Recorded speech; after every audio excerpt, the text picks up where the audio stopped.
Welcome back to Naeem English club. आज हम start करेंगे न्यू क्लासिकल एज को। न्यू क्लासिकल एज में हमने डिस्कस किया था रेस्टोरेशन और आज हम डिस्कस करेंगे Augustan as. Okay, Augustan as को दूसरा नेम जो इसका है वो है पॉप एज। अब इसको पॉप एज इसलिए कहा जाता है क्योंकि अलेक्जेंडर पॉप इस एज का मेजर राइटर था, तो उसके नेम की मुनासबत की वजह से इसको पॉप एज भी कहा जाता है। ठीक है जी, अब चलते हैं अगस्टन एज की फीचर्स की तरफ। तो सबसे पहले याद रखें ये स्ट्रॉन्ग पीरियड था ट्रेडिशनलिज्म का, और इस दौरानिया में इंग्लैंड की जो किंग थी वो थी क्वीन एने, और इस एज को राइज ऑफ नॉवल कंसिडर किया जाता है क्योंकि इस एज में नॉवल प्रोग्रेस पे था, पीक पे था। अब सवाल ये पैदा होता है कि किस किस्म के नॉवल। 3 टाइप्स के नॉवल यहाँ पर लिखे गए। रियलिस्टिक जो कि रियल लाइफ के बारे में थे, रोमांटिक जो रोमांस के बारे में, और ह्यूमैनिटेरियन नॉवल। ये दौर, इस दौर में कॉपी किया जाता था क्लासिकल राइटर को।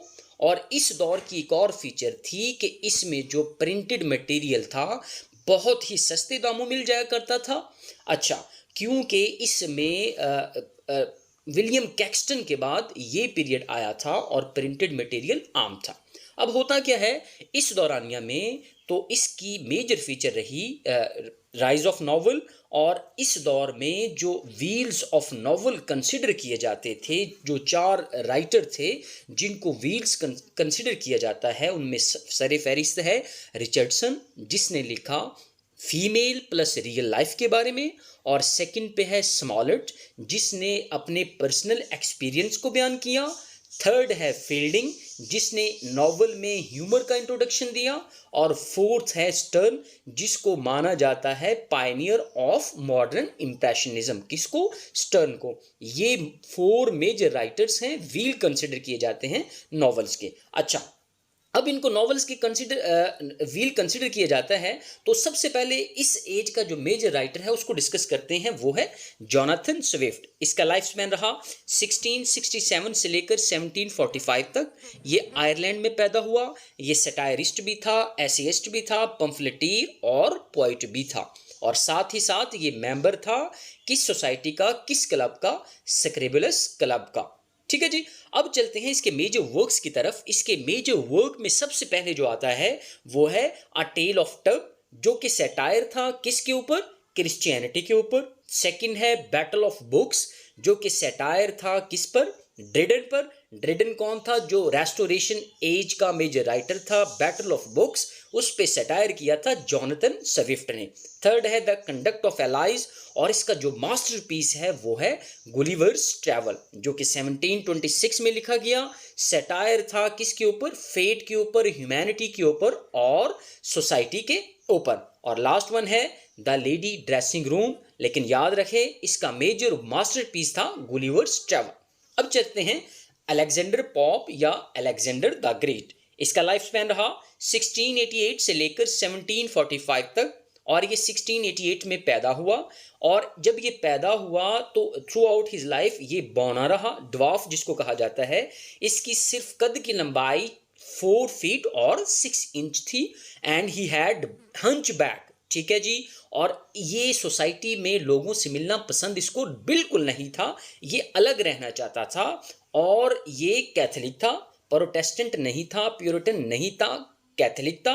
और ये फिजिकल डिफॉर्मिटी का शिकार भी था, और सिर्फ ये लिटरेचर पर रिलाई करता था। लिटरेचर को इसने अडॉप्ट किया था अपना एक प्रोफेशन मानकर, यानी कि सारी की सारी अर्निंग ये लिटरेचर से गेन करता था, परसीव करता था, और इसका कोई भी प्रोफेशन नहीं था। और ये मेंबर भी था किस क्लब का? स्क्रिबुलस क्लब का। और इसको कमांड थी और इसको मास्टर समझा जाता था किस में? हीरोइक कपलेट में। और इसने कॉपी किया था हॉर्स एंड वर्जिल को अपने वर्क में, और ये अपनी पूरी लाइफ बैचलर रहा, कमवारा रहा, शादी नहीं की। थर्ड पे है अगस्टन एज का राइटर है डैनियल डिफॉय। इसके वर्क्स को देखते हैं। द च्यू बॉर्न इंग्लिशमैन है। रॉबिन्सन क्रूज है जो कि लिखा गया 1719 में, और ये फर्स्ट इंग्लिश नॉवल है। कौन? Robinson cruise. अच्छा, जो नेक्स्ट है लेजियंस मेमोरियल वर्क है डैनियल डिफोए का, हिम टू पिलोरे है और रेक्सोना है। याद रखिएगा, Robinson Crusoe is the major work of Daniel Defoe and first English novel. ठीक है जी, अब चलते हैं। फोर्थ है हेनरी फील्डिंग। इसका लाइफ स्पैन रहा 1707 से लेकर 1754 तक, और ये इंग्लैंड में पैदा हुआ और इसने इंग्लिश नॉवल को हीमर दिया। ये मुतासर था इन डैनियल से, जिसको डैनियल डिफॉय कहा जाता है। इसके प्लॉट्स बड़े ऑर्गेनिक थे और ये फाउंडर था किसका, इंग्लिश नॉवल का। और इसको ऑथर कंसिडर किया जाता है पिकारस नॉवल का। और इसने इंग्लिश नॉवल में कॉमिक एपिक इंट्रोड्यूस करवाया और इसको कॉमिक एपिक इन प्रोज भी कहा जाता है। ठीक है जी। अगर इसके वर्क्स की तरफ चलें तो वर्क्स में सबसे पहले आता है जोसेफ एंड्रयू, और ये इसने लिखा था 1742 में, और ये रिस्पॉन्स में लिखा था। किसके रिस्पॉन्स में, पैमेला के रिस्पॉन्स में।